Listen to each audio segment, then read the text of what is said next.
Vamos a conversar aquí, en nuestra cabina, con Carlos Escaffi, que es un viejo amigo del Perú, ha sido diplomático de su país, pero actualmente vive en nuestro país como responsable de una red internacional que promueve exportaciones, al mismo tiempo que es profesor en la Universidad Católica, nada de lo cual le ha impedido ejercer su derecho a ser precandidato presidencial independiente. Eran, creo que, cerca de 800 en este momento los precandidatos. No obtuvo pasar a calidad de candidato, razón por la cual regresó con mucha satisfacción a nuestro país, el Perú, donde votó ayer. Mávila Huertas, muy buenos días. Muy buenos días, Fernando. Muy buenos días a nuestro invitado también. Y bueno, lo primero que hay que preguntarle es si prácticamente la derecha tiene ya asegurado un triunfo en el balotaje, porque por los gestos de los otros candidatos uno podría anticipar una situación de esa naturaleza, es decir, un giro tras el gobierno del presidente Boric, que llegó producto de una suerte de momento social muy particular, pero que aparentemente no cumplió con las expectativas, por lo menos, de ese electorado.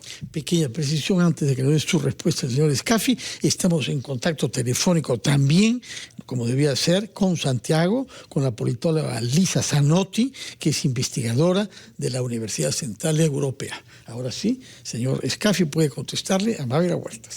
Muy buenos días, Mávila, Fernando, muchas gracias por la invitación, por estar acá. Mire, lo que pasó ayer en Chile, respecto básicamente de la derecha, es que en este minuto la presencia de José Antonio Kast y el 23,92% que obtuvo, y si bien es cierto, pudo haber llegado tal vez a un 30%, habían expectativas que fuera mucho más naturalmente. El tema es que si uno compara esto con el resultado que obtuvo la señora Jara, que se especulaba que podía llegar a un 35, un 32%, de manera que llegara una segunda vuelta de manera mucho más holgada, la señora Jara no necesariamente, el partido de ella, el Partido Comunista de ella, no necesariamente podría contar con lo que sí contó José Antonio Kast ayer, que es inmediatamente que se comenzara a plegar.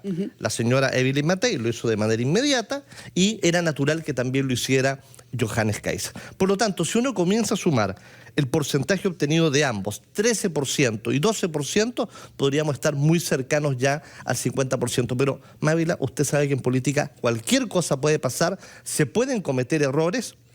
Y por otro lado, la postura de la señora Janet Jara se ve efectivamente preocupante respecto al porcentaje, pero fíjese ayer, Mávila, cuando Jara intervino, tuvo muchos gestos, no solamente a la derecha, sino también al gran ganador de esta encuesta. Y el gran ganador, gran ganador de esta elección. Y el gran ganador de esta elección es Franco Parisi ayer, una figura de centro que tuvo casi el 20% del total del electorado, 19,7%, y claramente va a haber una preocupación tanto de la señora Jara como de... Por ese bolsón. Absolutamente. Por ese 20%. Absolutamente. Bueno, de pronto podríamos ir a Santiago con Lisa Zanotti, politóloga, investigadora de la Central Europea University, a quien había presentado Fernando, para hacerle la misma pregunta. ¿Por dónde cree que irá el voto de ese centro que llegó a sumar un 20% interesante el día de ayer? Muy buenos días.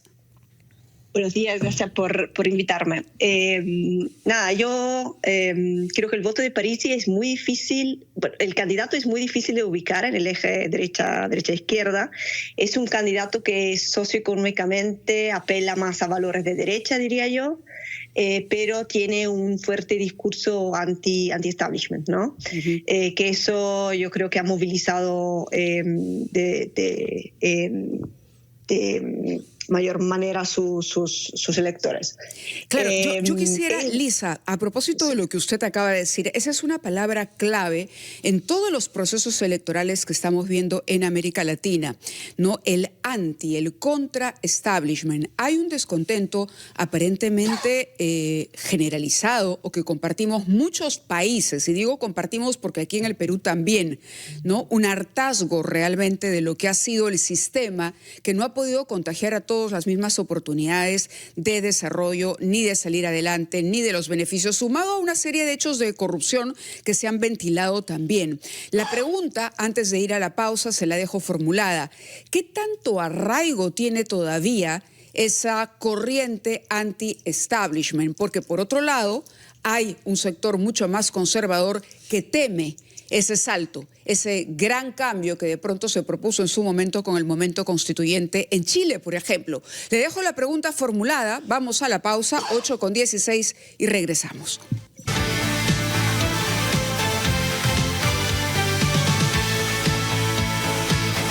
8:23 de la mañana, retomamos ampliación de noticias y estamos analizando los resultados de las elecciones en Chile el día de ayer.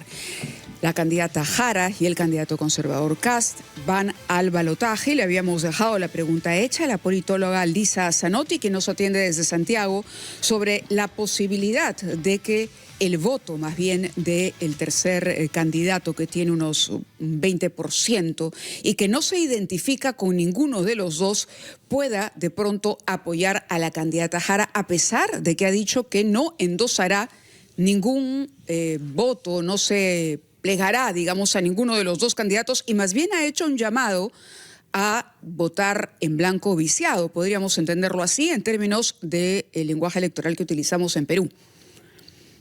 Sí, yo creo que esto es lo que a Parisi le conviene más estratégicamente, ¿no? Mantener su identidad, digamos, independiente de los dos bloques que irán a ser representados por los candidatos que irán a segunda vuelta. Yo creo que ese voto se irá mayoritariamente por la derecha, esa es mi impresión. Pero probablemente sí habrá una parte que viciará el voto y no sabría decir si es que una parte consistente de ese voto podría ir hacia la candidatura de Jara. Lo veo más complejo, Quisiera preguntarle a nuestro invitado Carlos Scafi aquí en la cabina algo en relación con el presidente Boric, que entra a su periodo final. ¿Se puede considerar que estos resultados son un fracaso para él? Apenas 24% para la candidata que lo representa. Si bien ha quedado primera, o 24 o 26, si bien ha quedado primera, no parece corresponder al respaldo que el propio Boric tiene, y se supone que la señora Jara ha sido elegida en elecciones primarias de las izquierdas, de manera que ¿es o no un fracaso de Boric? Lo es, efectivamente, don Fernando. Y fíjese un dato no menor. Ayer a mí me tocó votar en una escuela en San Miguel, en la Escuela Chile. Y en la fila, cuando votaba alrededor de las 10 de la mañana, esto es San Miguel, una comuna muy urbana, clase media en Santiago de Chile. En la fila, la gente, ¿qué es lo que hablaba? Que si primero reconocían a Jara como la candidata del oficialismo, ¿ah? Y como bien dice usted, una candidata además que gana ampliamente en las elecciones primarias y que hoy llega con un 26,85, a pesar de que el presidente Boric tiene una aprobación incombustible de cerca del 30%. Por lo tanto, yo digo que efectivamente Jara ganó, pero a la vez perdió. ¿Ah? Gana, pero pierde en esta elección. Y si uno suma, por ejemplo, los porcentajes de aquellos candidatos que tal vez sus votantes podrían tener algún acercamiento con ella, como por ejemplo el profesor Eduardo Artés, que quedó último, con menos de un punto, no llega. Por lo tanto, Jara ayer tuvo palabras y frases de acercamiento respecto de las posiciones que no solamente tiene Parisi, sino también candidatos de derecha. Va a tener que hacer un esfuerzo enorme, pero fíjese un dato no menor, Fernando, es que Jara sí tiene, a diferencia de Kast, un plan preparado para atender lo que van a ser estas 4 semanas. Y lo que pase en esta primera semana va a ser básicamente... El primero, el tema de cómo va a enfrentar, las entrevistas, cómo va a enfrentar finalmente y cómo va a lograr atraer básicamente a esa persona que no necesariamente se siente cercana a ella. No me extrañaría, hay un punto gravitante, que en esta semana o la siguiente presente de manera simbólica una renuncia al Partido Comunista. Porque hay gente que se siente cercana a Parisi, que no necesariamente es de derecha, tampoco el Partido Comunista, pero que no necesariamente la postura de Kast le podría traer. Es un análisis que recoge BBC hoy. Un gesto que podría ser la renuncia de ella. Sí. Ahora, simbólico, nada más. Claro, yo quisiera preguntarles a ambos, hay una pregunta que me parece que es fundamental, sobre todo para el público que nos está escuchando aquí en Perú, y es entender cuál sería la diferencia programática fundamental, cuál sería el impacto en Chile, digamos, de salir uno u otro candidato, porque son programas que están en las antípodas. Entonces me gustaría que le explicara un poco al público que nos escucha aquí en Perú de qué se trata y cuáles son las propuestas en las que más difieren ambos candidatos? Mire, Marila, a ver, lo primero, en el caso de Kast, yo lo resumiría entre orden y confianza, con un foco muy puntual en temas de seguridad, en temas de desborde migratorio, con propuestas radicales al respecto, también naturalmente en reducción de gasto, en reducción del aparato público y fortalecer naturalmente la economía, y también con gestos hacia la crisis de corrupción que ha vivido el país. Respecto de la señora Jara, no necesariamente la preocupación radica básicamente en lo migratorio, sí en temas básicamente de acceso, en temas básicamente impositivos, en atender básicamente a ese chileno invisibilizado, en temas de seguridad también los recoge, el tema impositivo naturalmente. Es decir, elevación de impuestos. No necesariamente elevación de impuestos, pero sí, por ejemplo, revisar temas vinculados, por ejemplo, al IVA, o lo que el candidato Parisi propone, que es quitarle el IVA. El IVA es el impuesto al valor agregado, similar al Perú, el IGB, a los medicamentos. Sí. Quitarle el IGB a los medicamentos. Entonces son propuestas que en el ciudadano a pie efectivamente generan algún grado de aceptación. Sí, y sobre eso, Lisa, ¿qué opina usted? ¿Cuáles son esas diferencias, digamos, para entender cómo podría cambiar, digamos, el panorama político en Chile de ganar uno u otro candidato? Sí, José Antonio Cast tiene un programa, sobre todo en campo económico, muy neoliberal, digamos. Es un programa clásico con ese discurso que de Estado que crece sin control y que hay que acotar, de mayor eficiencia en el gasto, y un poco en línea con lo que se observaba del plan económico de su programa de 2021, ¿no?